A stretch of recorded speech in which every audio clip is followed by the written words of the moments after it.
दरबार लगाकर एक पर्चे के जरिए भविष्य बताने वाले बाबा का भविष्य खतरे में आ गया। दरअसल बाबा पर उनके दरबार में आने वाली एक महिला ने झाड़ फूक के बहाने शारीरिक शोषण का आरोप लगाया है। पीड़ित महिला ने पुलिस को दी शिकायत आवेदन में बताया कि झाड़ फूक के चक्कर में बाबा ने उसके आपत्तिजनक फोटो खींच लिए थे और फोटो के जरिए 1 साल तक ब्लैकमेल करता रहा।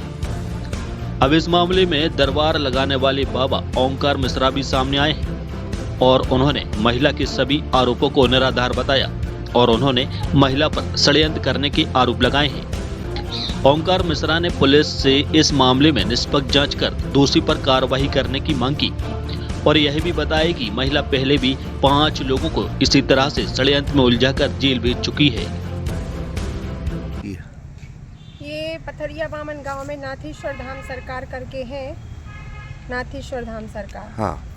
ये पिछले 1 साल से हमारे लिए ब्लैकमेलिंग करके हाँ। और वहाँ ले जाकर हमारे साथ गलत काम करते हैं। हाँ। फोटो रखे हैं अपने मोबाइल में, पेन ड्राइव में 5-6 मोबाइल हैं इनके पास में, तो फोटो बताते हैं और फोटो बता के ब्लैकमेलिंग करते हैं और दरबार लगाते हैं, पर्चा बनाते हैं। इनकी पहली मुलाकात हम लोगों की गया जी गए थे पितरों का तर्पण करने के लिए, तो बस में ये बाबा जी भी गए थे, तो वहाँ पे बोले कि आपको स्वास्थ्य ठीक नहीं रहता है, बोले कि आप एक काम करो कि भागवत करा लें तो आपको पूरा आराम लग जाएगा, हमारे पति से बोले। तो हम लोग वहाँ से आ गए, ने संकल्प दिला दिया फल्गु नदी में वहाँ पे, तो हम लोग आ गए। फिर उसके बाद में इनका फ़ोन आया करीब 6 महीने बाद, तो बोलते हैं भागवत करा लो, तो हम लोगों की गुंजाइश नहीं थी, तो हमारे हस्बैंड ने बोला कि अभी गुंजाइश नहीं है पंडित जी, तो करा लेंगे। तो फिर पितृपक्ष के पहले इनका फ़ोन आया, बोले कि आप करा लो क्योंकि संकल्प हुआ है आपका। तो फिर भागवत करने के लिए हम लोगों ने फिर से यही बोला कि अभी गुंजाइश नहीं है, तो बोले कि आप एक काम करो कि आप मूल पाठ करा लो, मूल पाठ कराने में आपको उसका नहीं लगेगा संगीत कलाकारों का और अन्य चीज़ों टेंट वगैरह का नहीं लगेगा, आप लेकिन करा लो।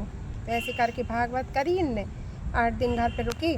फिर उसके बाद कहते हैं आप लोग दरबार में आओ, आपका पर्चा निकालेंगे हम। तो मंगलवार को हम लोगों को बुलाया, तो हमारे हस्बैंड और हम गए वहाँ पे, इनने पर्चा निकाला, बोले आपके लिए प्रेत क्रिया है और आपका एक हवन होगा लाल मिर्ची और सरसों के तेल से। तो इनने एक डलिया, उड़द की दाल, सरसों का तेल, लाल मिर्ची, खील, काला कपड़ा, पापड़, सेंदूर और 5 प्रकार की मिठाइयाँ, जमाने भर का जो भी इनने लिस्ट बनाई थी वो सामान, उनकी एक प्रिंटेड लिस्ट देते हैं वो, तो वो सामान लेके बोले कि तांत्रिक हवन होगा। तो वहाँ पे हम लोग गए रात को। हाँ, वो बोलते हैं कि ये हवन रात में ही होता है उतारा वाला। तो करीब हम लोग 10 साढ़े 10 बजे गए होंगे।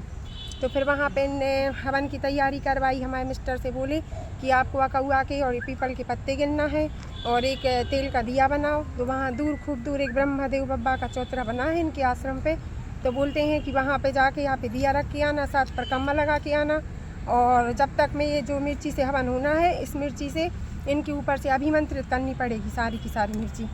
तो मिर्ची अभिमंत्रित करने के लिए इनने एक वहाँ छोटा सा एक वो बनाया है अलग से, बोले कि कुटुंब के परिवार के लोग नहीं देख सकते। तो वहाँ ले गए और इनने मिर्ची अभिमंत्रित करने के लिए कपूर जलाया एक दिया में रख के, और वो कपूर खुद ने भी खाया हमारे सामने, और फिर से कपूर डाला और उसमें कुछ डाल दिया, तो पूरे में धुआं धुआं हो गया, हम बेहोश हो गए। और फिर उसके बाद में इनने हमारे साथ जो भी कुछ किया हो, जब हम होश में आए तो हमने देखा कि मतलब हम सही हालत में नहीं थे। तो फिर चुपचाप इनने हमसे बोला कि उठो और चुपचाप बोले कि पूजा में बैठो, नहीं तो तंत्र क्रिया से सब बर्बाद कर देंगे। और फिर बस पूजा पाठ करा के उस दिन तो किया, फिर ये घर आए बाद में, तो इनने घर पे वो जब हमारे मिस्टर नहीं थे, ड्यूटी चले गए थे, तो हमने इनका मतलब वो किया विरोध, तो कहने लगे इनने अपने मोबाइल में, तभी तो हमें पता चला। फिर इन्हें अपने मोबाइल में वो दिखाई वीडियो वगैरह, तो वो देख के हम लोग शॉक्ड रह गए। कितने समय से आपका शोषण चल रहा है? पिछले 1 साल से। तुरंत ही सुबह हमने एक न्यूज़ देखी, जो कि न्यूज़ काफ़ी वायरल हो रही है। उस न्यूज़ पे हमने देखा तो हमें पता चला, नहीं तो हमें तो ऐसी कोई जानकारी नहीं थी। देखिए ऐसा है, इन्होंने 1 जनवरी 2024 को हमारा दिव्य दरबार लगवाया था। हमारे यहाँ प्रत्येक वर्ष वार्षिक उत्सव मनाया जाता है, प्रत्येक वर्ष ही वार्षिक उत्सव मनाया जाता है। तो पिछले वर्ष हमारा वार्षिक उत्सव 13 दिसंबर से स्टार्ट हुआ था, जिसमें यही महिला और इनके पति राहुल साहू और श्रीमती शिखा साहू, इन दोनों लोग यजमान बने थे।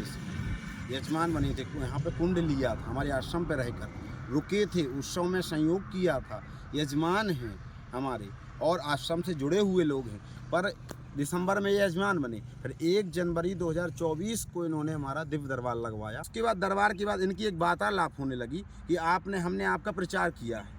आप सुनिए पहले विस्तार से। उन्होंने हमने आपका प्रचार करवाया, तो जो भी आज के बाद आप पैसा कमाएंगे वो आधा हमें देंगे।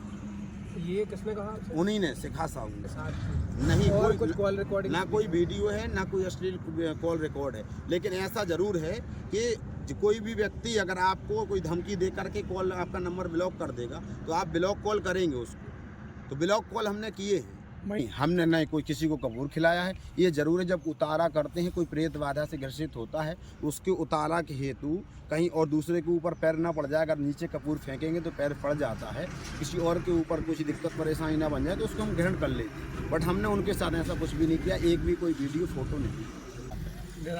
हम ये मानते हैं कि अगर देखिए हम पैसे दे देते तो हम ये अश्लील वीडियो के और दुनिया के जो उन्होंने वक्तव्य दिए ना दे पाते वो, इसलिए हम पैसे नहीं दिए हैं, क्योंकि हम धार्मिक आयोजन करते हैं। धार्मिक आयोजन में जो पैसा आता है धार्मिक कर्म में लगाते हैं। तो महिला से पहले आपने आवेदन कैसे दिया था?